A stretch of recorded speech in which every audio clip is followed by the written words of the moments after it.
That is not my Yeah, mission. well, I have a real problem. You want to talk about things that I have a problem with in the red pill, and where it's going right now, is I think there is a focus on entertainment more than there is on actual tools and knowledge and actionable information right now. That's what I tried to. I had a show not too long ago, about like 3 or 4 months ago, called Red Meat for the Red Pill. Because right now, I think one of the reasons why I wanted to come on here and talk with you guys is because when I was listening to the 2 episodes you guys did about the red pill, I'm like, okay, these guys need to be set straight, right? You guys need to have. That was a fan question. So it was unfortunate.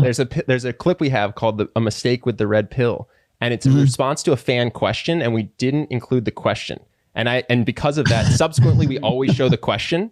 Because I think that, unfortunately, people didn't realize we were responding to someone asking about texting specifically and not responding. And then that's how we responded. And people were like, that's not red pill. And we're like, I know that. I just was answering a fan question because that's a segment we do. So, and then I saw your response and I was like, okay, it's all good. I think we agree on more things than we disagree about. We'll just figure it out. Yeah, I was going to say is that I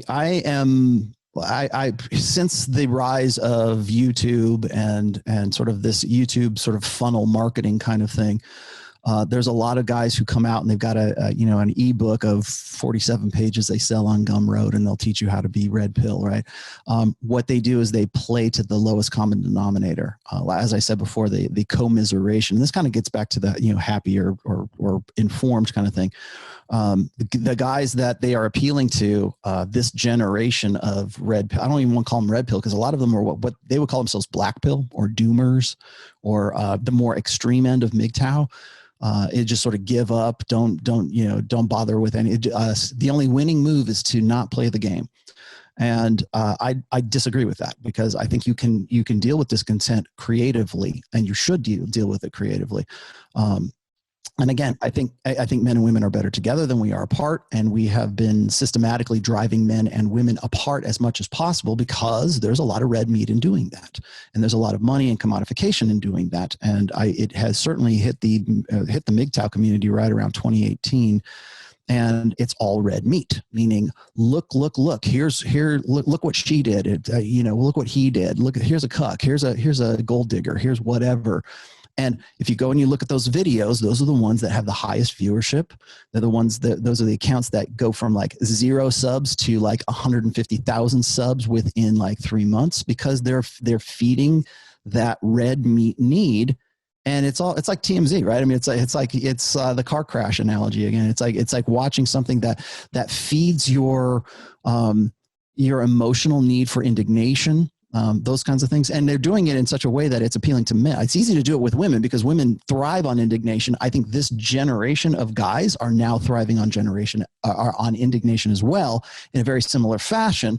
They're just doing it from their side of things. So whenever there's a story that comes up that shows, that proves like how evil or how horrible women are, or how horrible beta male men are, or these simps or cucks or whatever, those end up going crazy big. And then what happens is people go, that's the red pill.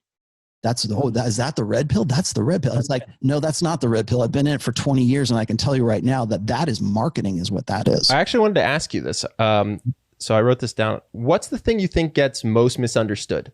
Because I know there's definitely things. So you represent yourself. You don't even represent the red pill. What are things where they're like, oh, Rollo says, and then they mischaracterize you? Oh, okay. There's actually, I wrote that one down actually. Mischaracterized is different from overlooked.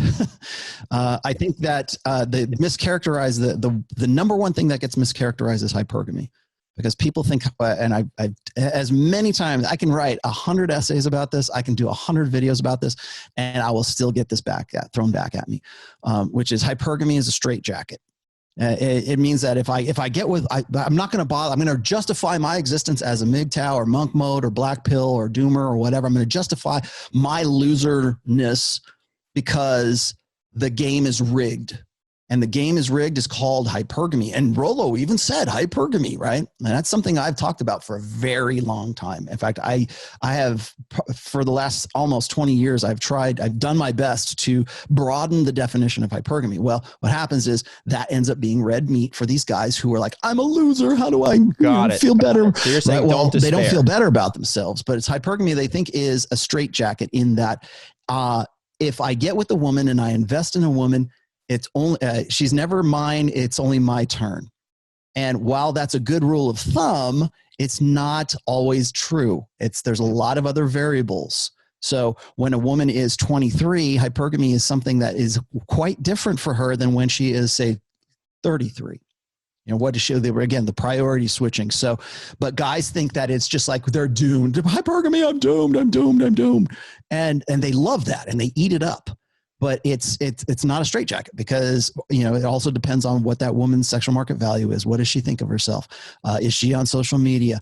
What's your value? Her value is going to decay in time. Yours should, if you're living up to your potential, should increase in time.